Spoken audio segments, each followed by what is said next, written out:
ধরছিলা ঠিক হয়েছে না এবার? হ্যাঁ এটা না গামছা দিস না।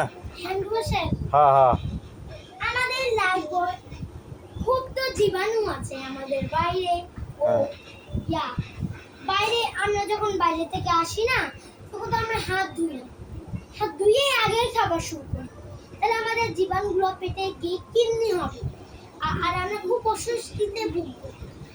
তোমরা কি হাসপাতালে যেতে চাও? না, আমরা হাসপাতালে যেতে চাই না। তো আমাদের আগে বাইরে থেকে এসে কি করতে হবে জানো? আমাদের লাইফ বয় হ্যান্ড ওয়াশ দিয়ে হাত ধুয়ে তারপর ফ্রেশ হয়ে আমাদের খেতে বসতে হবে।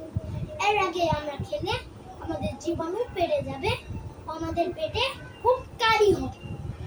এবার ভিডিওটা ছোটই করলাম, বেশ